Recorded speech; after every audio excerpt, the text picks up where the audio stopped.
సుప్రీంకోర్టులో తెలంగాణ ప్రభుత్వానికి ఎదురుదెబ్బ తగిలింది. బీసీ రిజర్వేషన్లపై పిటిషన్ను సుప్రీంకోర్టు డిస్మిస్ చేసింది.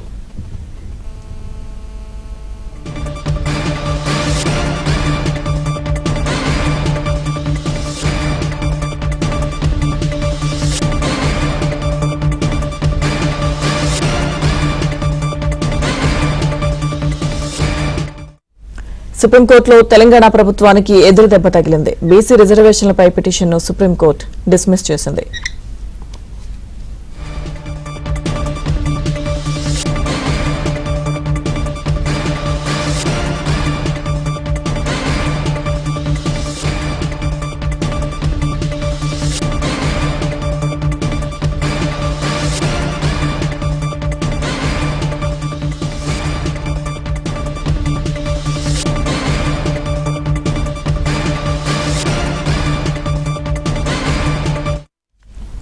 సుప్రీంకోర్టులో తెలంగాణ ప్రభుత్వానికి ఎదురుదెబ్బ తగిలింది. బీసీ రిజర్వేషన్లపై పిటిషన్ను సుప్రీం ధర్మాసనం డిస్మిస్ చేసింది. పూర్తి సమాచారం ఢిల్లీ నుంచి మా ప్రతినిధి సతీష్ లైవ్ లో అందిస్తారు. సతీష్, లక్ష్మీ దుర్గా 42% బీసీ రిజర్వేషన్ బిల్లుకు సంబంధించి తెలంగాణ ప్రభుత్వం ఇటీవల హైకోర్టు తీర్పును సవాల్ చేస్తూ తాజాగా సుప్రీంకోర్టులో పిటిషన్ దాఖలు చేసిన ఆ పిటిషన్ కాసేపటి క్రితం జస్టిస్ విక్రమ్నాథ్ ధర్మాసనం ముందు సుదీర్ఘ విచారణ జరిగాయి. అయితే తెలంగాణ ప్రభుత్వం తరపున సీనియర్ న్యాయవాది అయిన అభిషేక్ మను సింఘ్వి దాదాపు సుప్రీంకోర్టులో వాదనలు వినిపించారు. తెలంగాణ ప్రభుత్వం తరఫున ఆయన అనేక వాదనలు వినిపించినప్పటికీ తెలంగాణ వాదనలు విన్న అనంతరం కూడా కాసేపటి క్రితమే తెలంగాణ ప్రభుత్వం దాఖలు చేసిన పిటిషన్ని సుప్రీంకోర్టు డిస్మిస్ చేస్తూ ఉత్తర్వులు ఇవ్వడం జరిగింది. స్పష్టమైన ఆదేశాలు ఇచ్చింది. ఇక తదుపరి తెలంగాణ హైకోర్టులో దాదాపు 4 వారాలు తెలంగాణ హైకోర్టులో జీవో నెంబర్ 9 పైన ఇప్పటికే స్టే విధించడంతో పాటు 4 వారాలకు కేసు విచారణ కూడా 4 వారాలకు వాయిదా వేసిన నేపథ్యంలో ఇక తెలంగాణ ప్రభుత్వం నేరుగా హైకోర్టులోనే చూసుకోవాల్సి ఉంటుంది. సుప్రీంకోర్టులో మాత్రం ఈ మేరకు పిటిషన్ను డిస్మిస్ చేస్తూ దాదాపు ధర్మాసనం కాసేపటి క్రితమే తీర్పు ఇవ్వడం జరిగింది. ప్రధానంగా ఈరోజు కేసు వాదన సందర్భంగా అభిషేక్ మను సింఘ్వి అనేక అంశాలను కూడా ప్రస్తావించడం జరిగింది.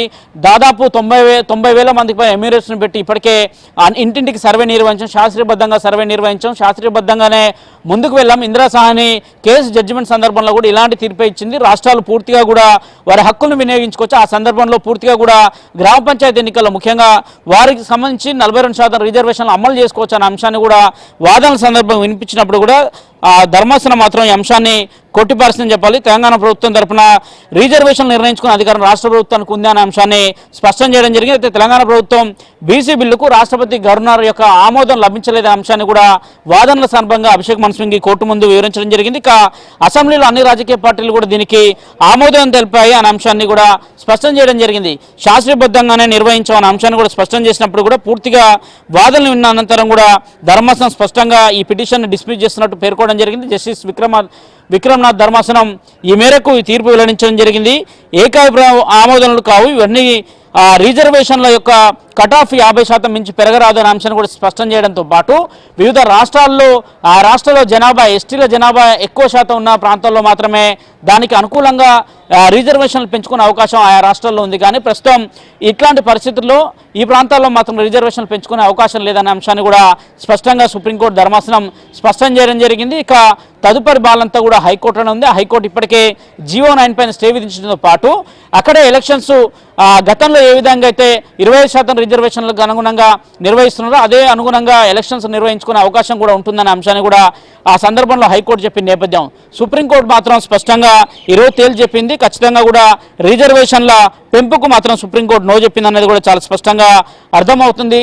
దాదాపు ధర్మాసనం కేసు విచారణ జరిపిన అనంతరం కూడా సుదీర్ఘ వాదనల అనంతరం కూడా కేసును డిస్మిస్ చేస్తున్నట్టు ఈ అంశాన్ని కూడా స్పష్టం చేయడం జరిగింది. ప్రధానంగా శాస్త్రీయబద్ధంగా కూడా రిజర్వేషన్ల అంశానికి ప్రక్రియ చేపట్టినప్పటికీ కూడా అటు 50% కట్ ఆఫ్ జరగవద్దు అనేది కూడా గతంలో సుప్రీంకోర్టు రాజ్యాంగ ధర్మాసనం కూడా ఇదే అంశంలో చాలా స్పష్టంగా ఇచ్చింది. 50% రిజర్వేషన్లు మించి ఉండకూడదు రాష్ట్రాలు అని చెప్తున్నారు. తెలంగాణ ప్రభుత్వం తీసుకొచ్చిన 42% రిజర్వేషన్ అంశాన్ని చూస్తే మాత్రం అటు 42% బీసీలకు రిజర్వేషన్ అమలు చేస్తే 15% ఎస్సీలకు అమలు చేస్తే 10% ఎస్టీలకు అమలు చేస్తే దాదాపు 67% రిజర్వేషన్ల ప్రక్రియ అవుతుంది. కానీ సుప్రీంకోర్టు విధించిన నిబంధనల ప్రకారం కేవలం 50% మించి దాటరాదనే అంశాన్ని కూడా చాలా స్పష్టంగా చెప్తున్న నేపథ్యంలో ఈరోజు తాజాగా సుప్రీంకోర్టులో మాత్రం తెలంగాణ ప్రభుత్వానికి చుక్కెదురని చెప్పాల్సి ఉంటుంది. తెలంగాణ ప్రభుత్వం దాఖలు చేసిన పిటిషన్ సైతం కూడా డిస్మిస్ చేస్తూ కూడా కీలకంగా తీర్పు ఇవ్వడం అయితే జరిగింది.